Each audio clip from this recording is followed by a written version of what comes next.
We're going to do this very quickly because we have a guest speaker. So Glenn's going to talk about his campaign. He's currently a senator and he's running for the vice president of the Republic of Texas. Thank you, Glenn, for coming. All right. Further to Mike's comments, there's a case, Chisholm versus Georgia, 1792, where the Supreme Court said that whether the United States was a nation or not is yet to be decided, but there was no other nations on the planet. They were all societies. Okay, and that was in 1792, and in that case, I think they decided the United States was a nation. I don't know. I think they did. The United States was obviously a nation at that point, and since then, I think that the stuff that went on in Russia. I don't know if you remember with Boris Yeltsin and all that stuff, and the White House was under siege. There's certain things that can happen where they can throw off that bankrupt corporation and the de jure government can emerge. And I was over, actually, I went to Ukraine a couple times, and I passed through the Moscow airport, and they put a red seal in my passport. And that tells me they're de jure. If you get a seal, if you come into the U.S., you get a blue one or a black one. So the blue one will tell you it's commercial, black one is dead. But I had in Ukraine and in Russia at that time, that was back probably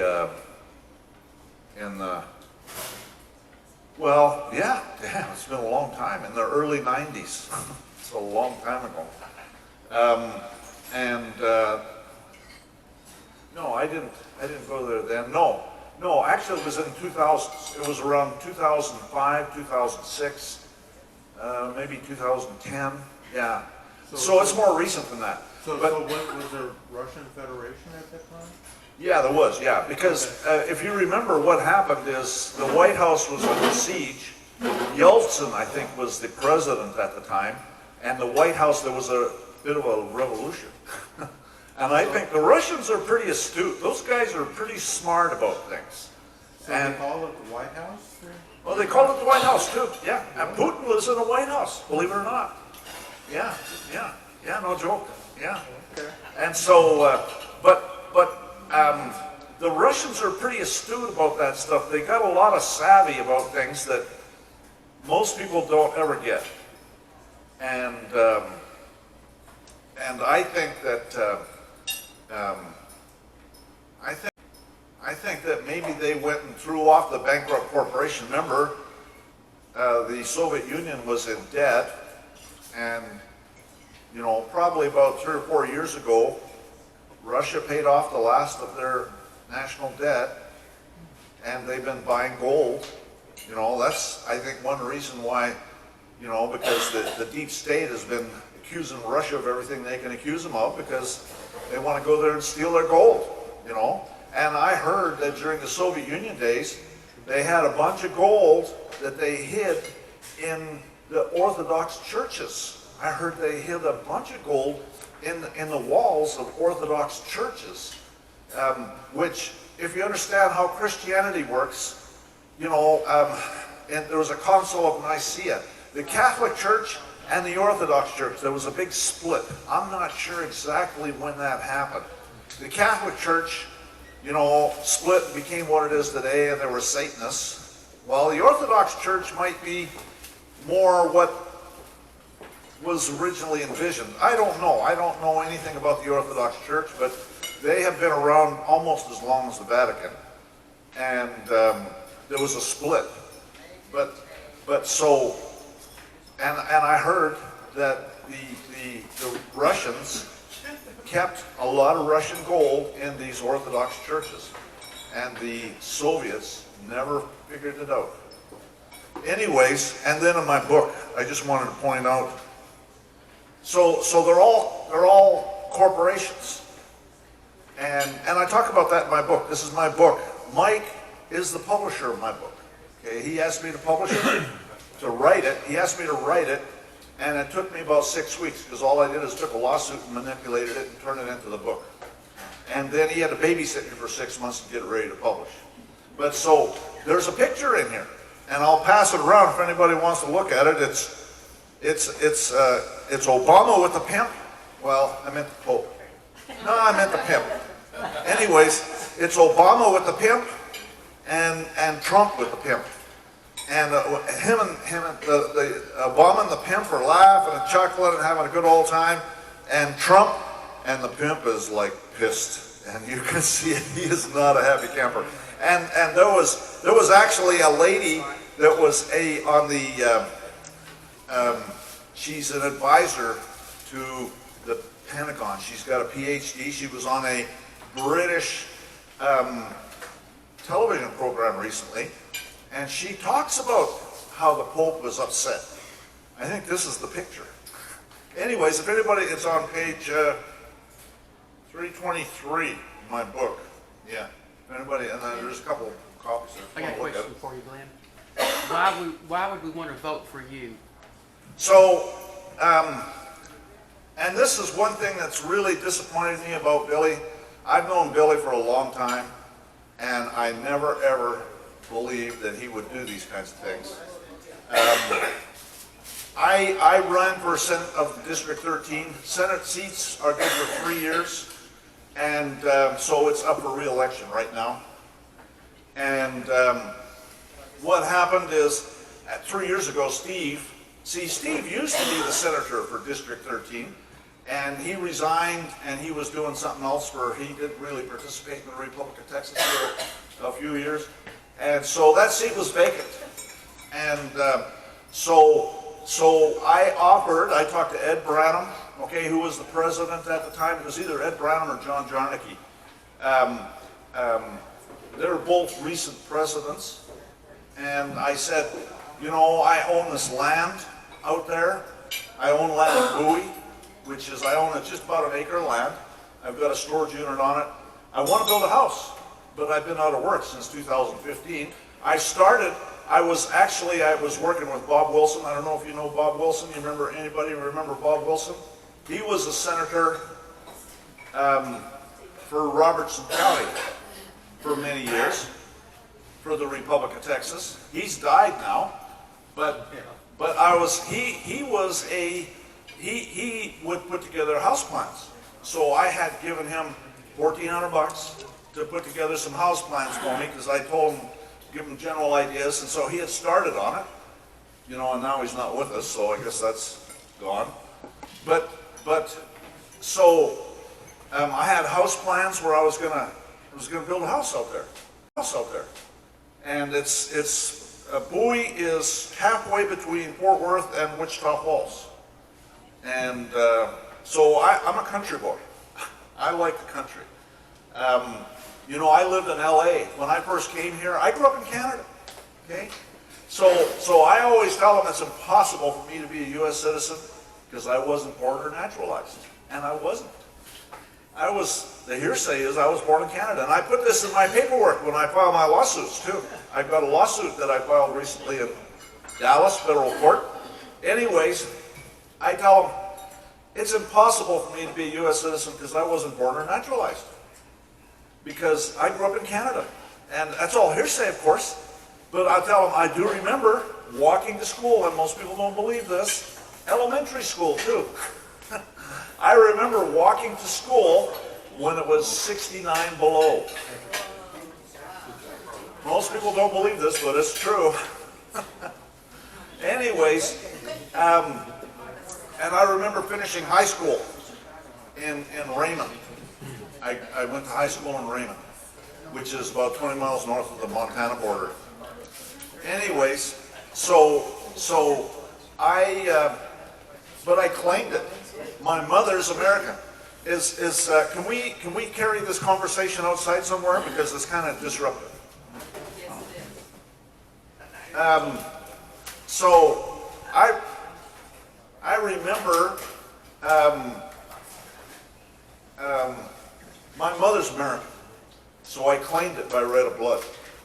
through the U.S. Embassy in Calgary. And so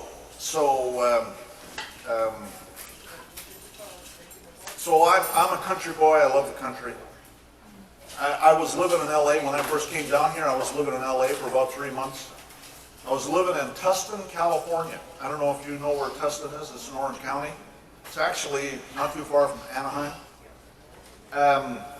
And I started thinking, I mean, it was beautiful. It was the wintertime. I was there in the winter. And so I left Canada, the frozen north, right? And I was in LA, and I come out, I was staying in this apartment with this, I had a roommate, and I come out of my door, and all you could smell is eucalyptus and orange, you know? Orange trees and eucalyptus trees. And it was like, this has got to be heaven. But after a while, I started thinking, well, you know, I can drive 100 miles in any direction from here and never leave city. And I started feeling trapped. I tell you, I had to get out of there. I started feeling, as beautiful as it is, I started feeling trapped. I was like 10 miles from the water, okay? I was working for a company in there that they did, they were building a blood analyzer machine. And so they had a Christmas party at Huntington Beach. And at Christmas, it's either Christmas or New Year's, they have a boat parade. So we were right on the beach in this building, and you could look outside the windows and see the boats parading by, and that kind of stuff. Anyways, it's kind of interesting. So, anyways, I work on airplanes. I've worked on airplanes all my life. I started working on airplanes in 1976. And aviation's highly regulated. I deal with law and regulations every day, all day. And so I know a little bit about the law. And this guy came up to me back in the 90s, talked about the two classes of citizens.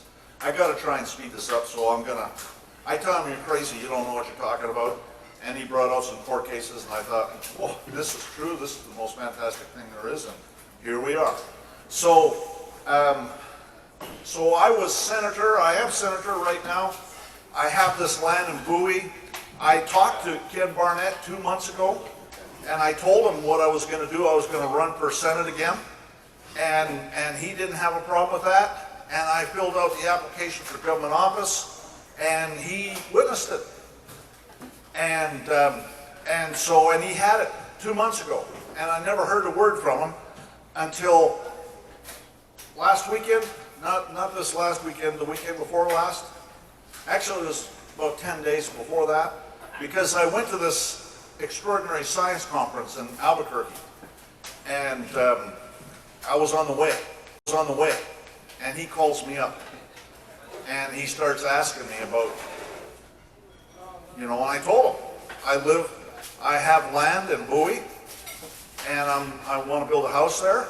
I'm in the process of doing that. So I'm sleeping on somebody's couch right now. And see, he didn't say anything. Okay, we talked for about 15, 20 minutes, and then that was it. And he didn't say anything about what he was going to do. So then I get the ballot. First of all, it's unconstitutional for them to delay the elections. There's no authority in the Constitution to delay an election. You know, certainly under certain circumstances, but some imagined threat is just an imagined threat. You know, they've actually come out and said that they had 15 sequential money orders for 15 different IDs from 15 different people. And so where's the evidence? Show us the evidence. And they never produced it. Okay, so, and they say that David Strait is threatened to take over the Republic of Texas. Well, you know Tim McLean and David Strait. Tim McLean, Tim McLean more than anything. You know, Tim McLean has all sorts of tattoos. If you see him on YouTube or something like that, usually he has a tight shirt and long sleeves on because he doesn't want you to see his tattoos. And they're neo-Nazi tattoos is what they are. And I tend to wonder, You know, I have no idea, but I wonder if he isn't part of some street gang or something like that. He's got a bunch of tattoos and he keeps those things covered up. Sometimes they're all over the place. They're easy to see. He'll wear a short sleeve shirt, one at a time. Yeah. So why should we vote for you? That's the question. Well, that's where I'm getting to. Okay. Well, because I happen to know the law and I happen to like freedom, and so you know, that's what I'm talking about. Yes. Both of these people, remember, followed Anna von Reich, right? Then McLean followed David Strait. You know, I don't understand. Yeah, they're both from Anna von Reitz actually, and they had a falling out, and so this stuff about America's assembly, you know, he's sitting there saying, think about it. Think about what he's saying. Billy Ford says we can get trillions of dollars. Well, think about it. Is that going to be in gold? Absolutely not. Okay, it's going to be in fake money. So then, it's fake money. Whose money is fake money? That's satanic. We don't want fake money. You know, I don't care. We want lawful money. That's why we have our coins and everything available. So that just tells me that they're Satanists. You know, and they think they can buy us off. You know, think about what happened with Jacob and Esau, right? Esau sold his heritage for a mess of pottage, right? Isn't that kind of like selling your heritage for fake money? That's kind of like a mess of pottage, right? Think about it. It's all satanic. Yes, Derek? Just do this, just for short on time. Give us, you know, your bullet points on why we would want to vote for you. Because we're just short on time. Yeah, okay, I'm done. Thank you.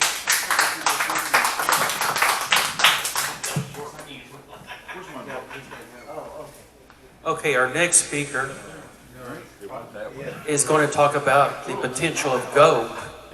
And Melanie, we'll get yours in a little bit. He's on a little bit of a tight schedule.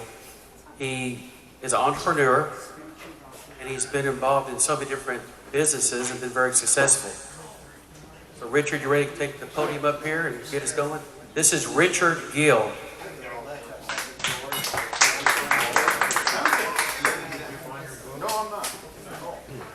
Ladies and gentlemen, boys and girls, you ready to get excited about something? Something really that's going to be so important to you, your kids, your grandkids. I'm going to talk about two things today. The first one's going to be pretty quick because you need to do your due diligence on what I'm about to show you. It's called goldbacks. It's not greenbacks. There's a difference.